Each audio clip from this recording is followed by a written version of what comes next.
Ayon sa feng shui at esoteric practice, upang umakit ng kasaganahan ay bantayan ang kalagayan ng banyo bukod sa elemento, lokasyon o pwesto nito. Dapat ay mayroon nito. Dapat ito ay malinis, walang basura na matagal nang nandito, laging nakasara ang pinto at laging nakatakip ang inidoro. Lahat kasi ay itinatapon dito. Hindi lang organic waste, kundi pati na din ang energetic waste. Hindi lamang dumi sa katawan ang itinatapon dito, kundi pati na rin ang negatibong enerhiya. Lalo na sa isang komunidad katulad ng kondo, building o isang subdivision, ang lahat ng tubo ay interconnected o magkakasudlong. Ang iba pang dumi at negatibong enerhiya mula sa ibang kabahayan ay dumadaan dito, partikular sa gabi. Ang enerhiya mula sa mababang parte ng astral plane ay lumalabas. Kaya naman importante na nakatakip ang iyong inidoro o toilet bowl sa loob ng bahay. Sa video na ito ay ibabahagi ko sa iyo ang isang ritual din na nakatulong sa akin upang makalaya sa matinding pagkakabaon sa utang. Akin lamang paalala na ituring itong gabay. Tayo pa din ang dapat nagagawa ng paraan upang makaahon sa utang.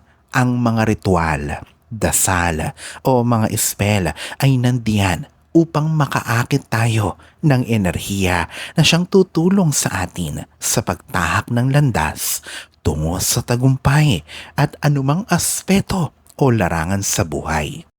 Kaya sundin at gawin mo na ang spell na ito kung nais mong makaahon sa utang.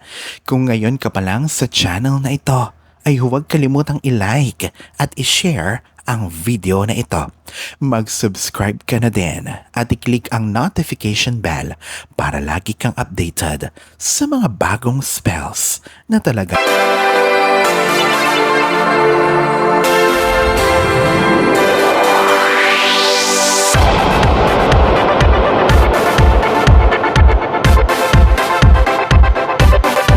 gumagana. Una, sa isang piraso ng clove ng bawang, isulat ang pangalan ng iyong pinagkakautangan. Pwedeng tao, kumpanya, lending app o bangko. Pangalawa, sa kabila naman ang kabuuang halaga ng iyong pagkakautang. Pangatlo, ilagay ang bawang sa kanang palad sa kabudbura ng cinnamon powder ito. Habang ginagawa ito, sabihin na, ang aking mga pagkakautang ay bayad na. Ulit-ulitin ito. Pang-apat, ihagis ang bawang na may cinnamon powder sa toilet bowl o inidoro at saka i-flush ito.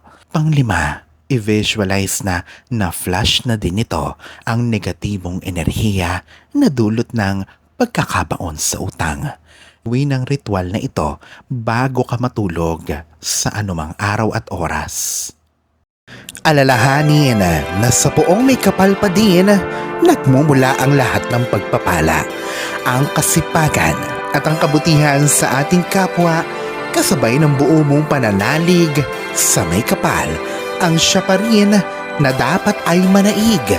Ang mga ito ay mga gabay lamang. This is Fiddle Rosario. Thank you for watching.